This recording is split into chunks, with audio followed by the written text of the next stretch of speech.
Hey, what is going on YouTube? Welcome to another quick video. This one's actually going to be really quick, hopefully. We don't run into too many troubles and the birds are already chirping. Today we're going to be installing the Rough Country Black Series 12-inch single row Cree LED light bar. This is going to go right here. It's just this Smitty-built striker front bumper. We're going to put it right in that little spot right there and hope that it fits okay. That's what was recommended. I think it says it fits up to a 13-inch light bar in there. And if I check in here, you can kind of see it's got the little mounting brackets there and there. So hopefully it'll fit, excuse me, it'll fit okay. So let's get right to it. All right, so let's see what's in the box real quick, just to do a quick unboxing. I think there is some hardware in here that's going to go on the side, like little bushings. This is the light itself. Let's open that up and kind of see what it looks like. Apologies, kind of a mess in here. All the little pieces right there. So as you can see, it's pretty small. About 12 inches, I think, across. We've got that there. Got some of the screws, other hardware that's going to be needed right here. This supports a bunch of different mounting options, so I don't think we're going to need everything. And here's the wiring harness itself. One of the things that I like with all Jeep gears that you don't see in regular car parts is that they have a lot of waterproofing. This one's got double seals right there, which is nice, and I don't know if you can see that with the camera itself. So that's really great for when you do dip that light, because I have gotten, as you can see, there's mud here, mud there. We have gotten water pretty deep on here. You can still see the winch itself. The rope is got mud on it, so yeah, I suspect that the light will definitely get obviously a lot of water from when you're driving in the rain. But sometimes when you dip down into something, it dips and it splashes pretty good. You'll see some of the water there.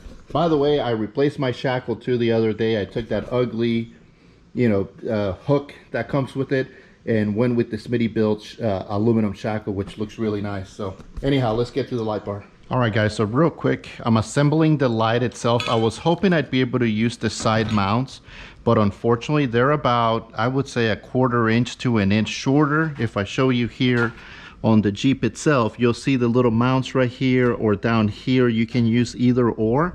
So I think I'm gonna use the lip. I tried these. There's a couple of brackets included with the kit itself. And you can either use something like this one over here. That might work. That'll be really close actually. So I'm gonna try that setup to see if that works. If not, you can use these universal mounts right here. These are really easy to put on if you follow the instructions. They're a little vague, but basically you take this and these will slide in here. So if you need a universal one, these pretty much will allow you to mount it anywhere you want in here. And this is aluminum. Aluminum does not move very well. So you get them in this channel and then you can slide them, as you can see, pretty adjustable where you want them. Then you thread this bolt through here and then this one right here.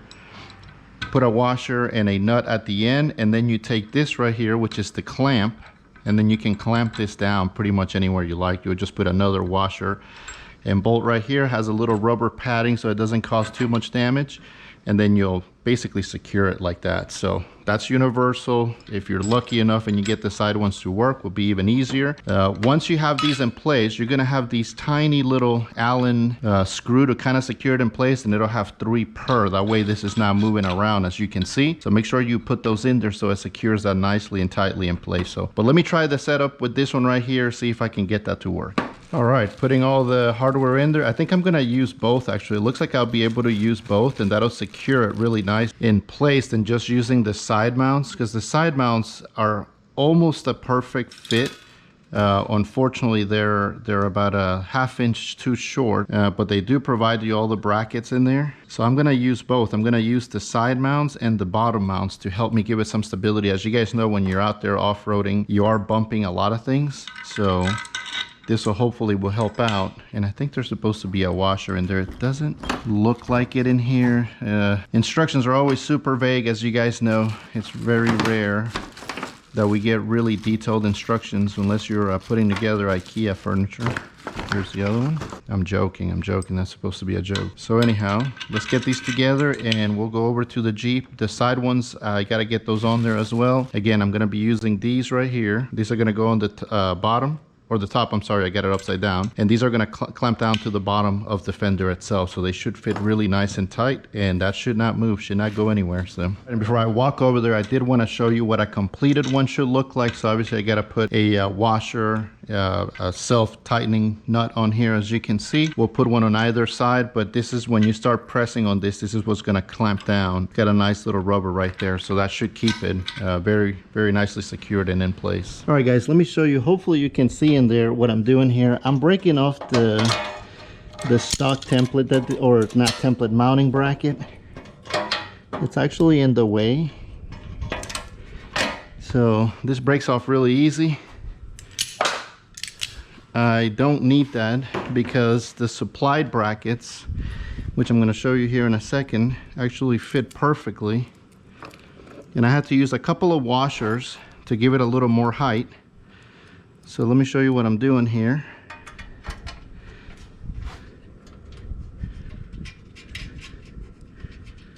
So I'm just using these brackets. I think it fits a little bit better. And the problem was the stock bracket, if you can see it, was kind of in the way. Hopefully you guys can see that in there. So that should be plenty.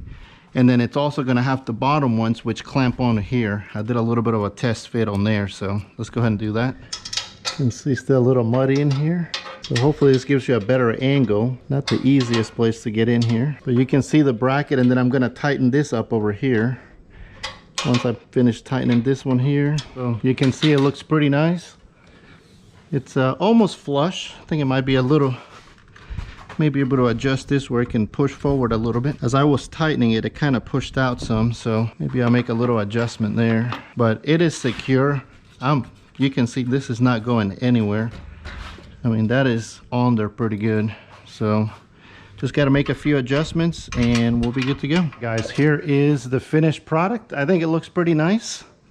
You can see the clamps down here. I don't even think they were necessary, to be honest with you, but I put them in there anyways. If I think it's going to interfere, the rope's all the way down here, so I don't think there'll be any issues with the winch itself there, but if there is, we'll make an adjustment.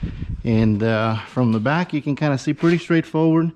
So use the side brackets, tore off if the OEMs had been about an inch longer, it would have been a perfect fit and could have just used the side bolts without anything else. And been done much quicker. So I did have to modify a little bit. Again, this is a universal one. It's from Rough Country, and this is a Smitty built bumper. That's just a light that somebody recommended on the forums, and I think on the Quadratech website as well. So yeah, I mean, I think it's fine, looks good. So now we just got to run the wire. So let's go under the hood and finish up wiring. All right, guys, if you remember on the last video, we installed the Rough Country multi-light controller, the MLC6. This is the wiring, so I'm gonna test it. I'm just gonna go out there real quick.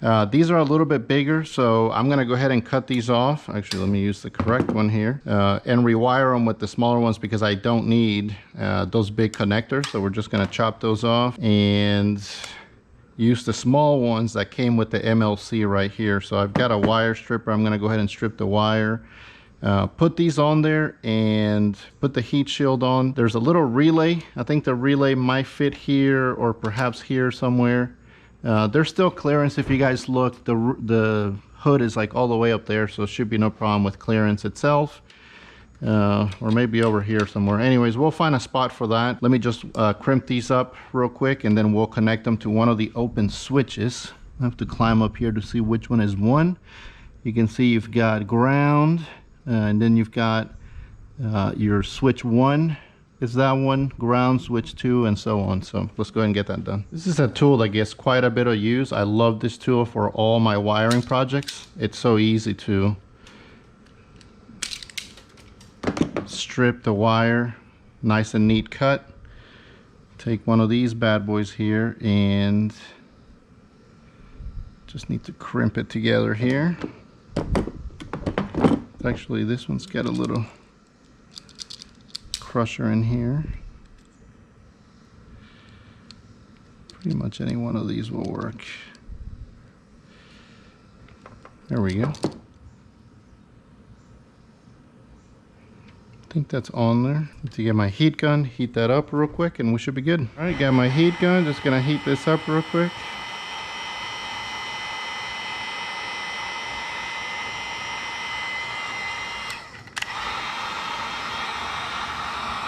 Probably should have used a smaller one. All right, guys, so we've got the wires running right under here. We put it on switch 1, so let's go ahead and test this bad boy out and see if it works. Now, unless I'm missing something, it looks like you can see it right there. Sorry about the mess over here. We got to clean. This is still the bumper from when I did the upgraded bumper here. It's pretty bright. It looks like, I'm sure it's going to help quite a bit.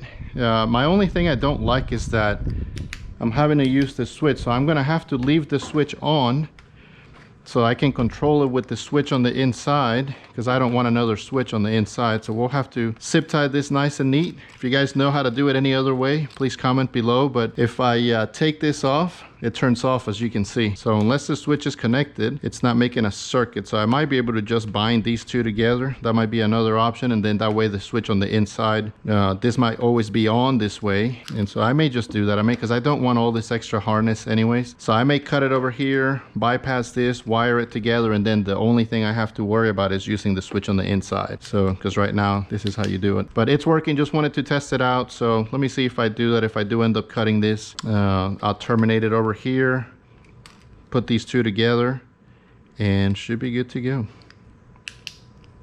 It's nice though, I like it. All right, guys, we got all the wiring done in here. This is, like I said, I'm probably gonna cut this off. I'm gonna do a little bit more research to see if that switch will stay on. That way I don't have to deal with the switch and then just the light controller. I may be doing something wrong, but the instructions don't really say or explain a whole lot in terms of using something like a light control switch, because it comes with its own switch, and if I unplug it, it stops working. So that sends signal to this relay. So I may have to wire something, and I don't want to just rush it. So I'm going to do a little more research, but it's working. Let me walk around the front a little bit. Hopefully you guys can see this a little bit better here. And there it is. I think it's pretty bright. You can see it on the wall. It shines pretty good. So we'll test it out tonight, and then hopefully on the trail pretty soon here. But we're also going to be adding a couple of more pots, so looking forward to all that. But looks awesome. Fit pretty good with a little mild modifications. Like I said, I had to cut the little tabs that came with the Smittybilt bumper, so there might be a better fit for that, but that was the one that people recommended, and I really couldn't find a whole lot of info. It just said 13-inch light bar that fits in there. This is actually like a 12-inch from Rough Country, and again, this is the Black Series 12-inch 4800 lumens, 60 watt. Pretty nice. So pretty good price, $99. I don't know if that's the normal price or not, but it looks good, fits good. The only thing is we're not going to be able to use this coverage, which would have been nice when I'm not using it, to be able to put that on there for rock chips and any of that. So, oh well, all good. It's 99 bucks, so if it does break, we'll have to get something else. So, all right, we'll go inside and I'm going to test it out, and we're pretty much done. So, okay guys, that's going to be it for the install. Pretty straightforward. Took about maybe 30-35 minutes, somewhere around there. And probably dealing with the bracket itself, the mounting bracket here. So I'll try to give you a quick little tour. Hopefully you guys can see. Let me shine a little more light in here using my phone. So you can kind of see what I did with the install there. So I removed the little bracket, as I was saying, used the bottom bracket, universal mounting brackets as well. You don't have to. I just did that for extra security, but it is on there. It is not going anywhere, and it's pretty bright. So we'll test it out at night on the trail, see what it looks like, but it's pretty incognito, which I like. It fits in the Smittybilt Striker front bumper here, and I like it. Pretty easy. So now I just got to figure out, like I said, all we've got left to figure out is the switch, because I don't want to be dependent on the switch. I want to be able to use the MLC, the multi-light controller. That way I don't have to be looking for a switch, or if the switch goes bad or something like that, or mount another switch inside the car, as I said earlier. So I'll do some more research, and I'll try to update you guys if I can. And anyways, thanks for watching. If this is your first time, please like, comment, and subscribe for more content. We'll see you on the next video. Thanks. Bye.